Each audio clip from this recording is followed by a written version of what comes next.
தமிழகமெங்கும் கிளைகள் கொண்ட Annamal institute of hotel management and hospital management படிப்பில் சேர்வதற்கான அட்மிஷன் நடைபெறுகிறது. போதை பழக்கத்திற்கு செல்வதை தடுக்க இளைஞர்கள் விளையாட்டுக்கு முன்னுரிமை கொடுக்க வேண்டும் என்று அமைச்சர் ஆதவ் அர்ஜுனா தெரிவித்தார். காஞ்சிபுரம் மாவட்டம் குன்னம் கிராமத்தில் தமிழ்நாடு அளவிலான கூடைப்பந்து சாம்பியன்ஷிப் போட்டியை அமைச்சர்கள் மரிய வில்சன் மற்றும் ஆதவ் அர்ஜுனா தொடங்கி வைத்தனர். இதன்பின் செய்தியாளர்களை சந்தித்த அமைச்சர் ஆதவ் அர்ஜுனா விளையாட்டுத்துறையில் புதிய கொள்கையை முதலமைச்சர் விஜய் விரைவில் வெளியிட உள்ளதாக கூறினார்.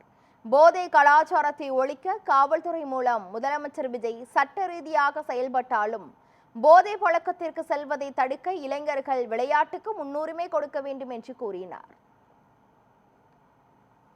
தமிழ்நாடு ஸ்போர்ட்ஸ் புதிய பாலிசி ஆனரபிள் சிஎம் கூடிய விரைவில் வெளியிடுவார்.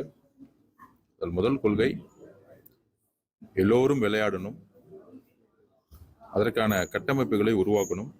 ஏன் எல்லோரும் விளையாடணும், அது முக்கியமாக இளைஞர்களுக்கான வாய்ப்புகள் ஏன் விளையாடுறதுக்கான வாய்ப்பு கொடுக்கணும்னா, தமிழ்நாட்டில் அதிகமான ட்ரக்ஸ் கல்ச்சர் மிகப்பெரிய உருவாக்கி இருக்கு.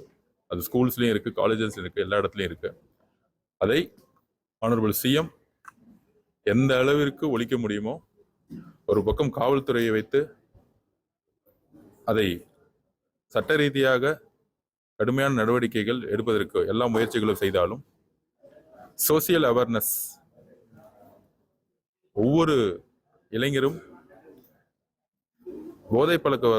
போதை பழக்கத்திற்கு செல்லாமல் விளையாட்டை ஒரு முன்னுரிமை கொடுத்து விளையாடும் பொழுது மனதும் சரி உடலும் சரி பக்குவம் அடையும்.